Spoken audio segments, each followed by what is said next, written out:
Hi guys! Welcome back to my YouTube channel. Good morning, good afternoon, good evening sa ating lahat. Saan man tayo sulok ng mundo. Sana ay nasa mabuti tayong kalagayan at ligtas sa anuman masamang kapahamakan. At bago ang lahat, shoutout muna tayo sa founder ng Kalingap, Kuya Val. Happy birthday! Again, dahil ngayon talaga ang kaarawan mo. At end of vlogs, Kalingap Rob, syempre kay Jack Matubang, at sa lahat ng mga sponsor na walang sawa tumulong sa mga nangangailangan, more blessing to come. At syempre, shoutout kay Tita Thankful, Tita Lydia, Sil TV PH, Langga Tintin, Twinville, Charma, and Aisan, and syempre ang sexy kong para. Mega love shoutout sa'yo at iba pa. Ate Malo, mega love shoutout. Si Spake, si Lixie, at sa lahat-lahat ng nakalimutan ko ay tsaka na lang. Ayan, no? Ano ngayon ang ating reaction video? Bago natin umpisahan ay may ipapakita ako sa inyo at ito ay papasigaw kayo. At ito nga si Kuya Val ay panoorin nyo. Ano si Idon dyan? Doon ka! Eh, bakit nandiyan ka? Wala akong trending dito, nandiyan ka. Doon kayo sa Fortuner. Doon kayo. Huwag kayong, doon. Hindi pwedeng mawala to sa atin mga, si wife at saka si Habi, mawawala sa atin. Ay talaga naman, hindi pwede yan, talagang magpapatayan tayo niya. Ayan, kung nakita niyo talaga naman ito si Kuya Val naman talaga, oh. Ano ang sabi diyan ni Kuya Val? Ay ayaw niya talaga na maghiwalay ang ating mag-wifey. Kasi nga baka kung saan-saan makarating itong dalawa. Kuya Val, bantay serrado mo naman itong dalawa. Paano sila maka-score? Saka, score ba naman na iba? Huwag score na yung score na yung mag-usap sila ng masinsinan. Hindi yung score na, maraming ibig sabihin sa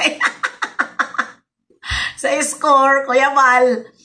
Pagbigyan mo naman sila, wag mong bantay serrado dyan ang aming Bibi Biancy. Kasi, ayan tuloy, napaka-sexy tuloy ng aming Bibi Biancy. Maraming basher pero lalong gumaganda, hindi nagpapa-apekto sa mga basher, at lalong-lalo na sobrang protect talaga itong kanyang hubby. Walang iba kundi ang ating Papa Eds na talagang pinapakita niya na ito ay sobrang respeto niya dito sa kanyang wifey. At ayan na nga ang ganda ng kasuotan ng ating Bibi Biancy dahil sabi nga ni Kuya Val ay nag-boots pa na sobrang tangkad na siya, di lalong tumangkad tingnan ang ating Bibi Biancy. Kaya mga guys,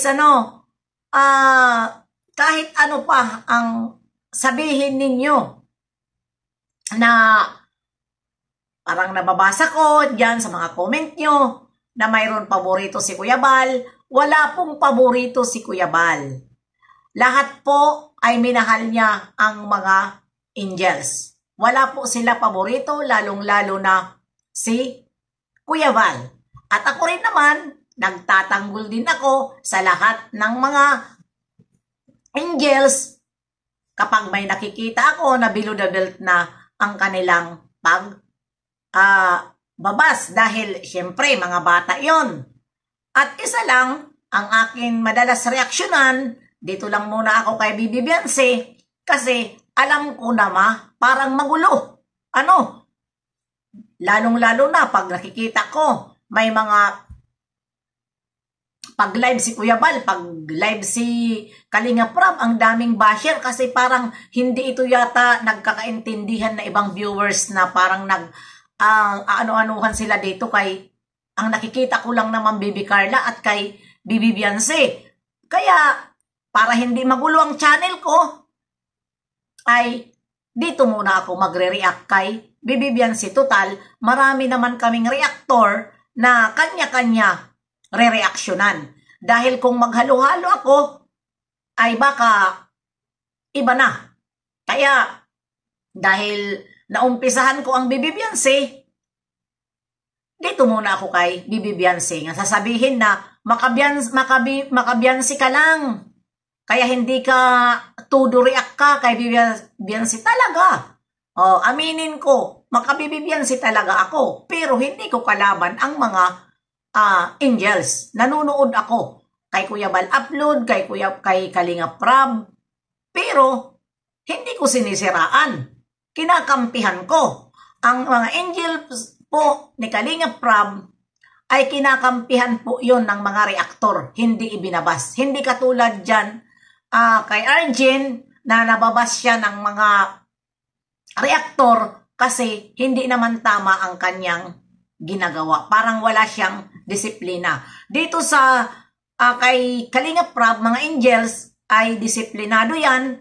Kaya kaming mga reaktor, todo, tawag nito, todo kami tanggol.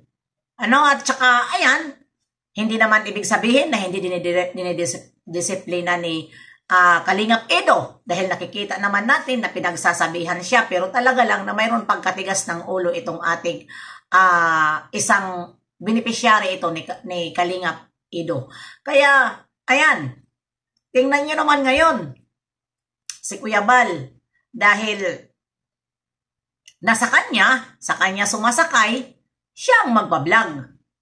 At walang dapat pagsilusan dahil si Kuya Bal ay founder ng Kalingap.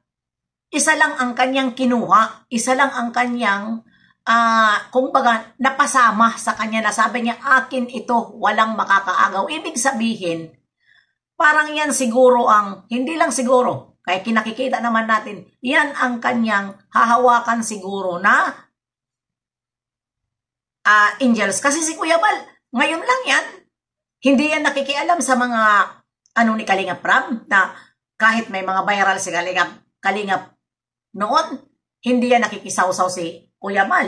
Nakikisawsaw si Kuya Bal kasi siya ang founder ng Kalingap at pag may mga ribbon cutting, hindi talaga pwede na kahit pa kay Dudong Ruel na si Dudong Ruel ang mauna mag-ribbon cutting. Talaga si Kuya Bal talaga ang magre-ribbon cutting dahil yun ang policy. Diba? Kaya, huwag tayo mag-silos. Dahil nakikita ko, naguguluhan ako, bakit itong mga viewer, sinasabi nila na may paborito sila, Kuya Bal. Wala pong paborito sila. Diba? Kaya, ayan, huwag kayo man babas dahil total, ako naman ay nakikita naman natin, tingnan mo yung mga ibang keyboys. Diba? May mga paborito din ang mga ibang keyboys. Diba? Madalas nila anuhin si Bibi Carla. Madalas sila yun lagi ang kanilang topic. Hindi man lang mag-topic man dito sa ibang angels, mayroon pa masasabi at babastusin pa. Binabastos nga si Bibi Carla dyan sa iba na live mismo ni Bibi Carla, nagdidila-dila pa na hindi dapat gawin yun. Diba? Kasi sobra na ang kanilang, yung mga, kumbaga,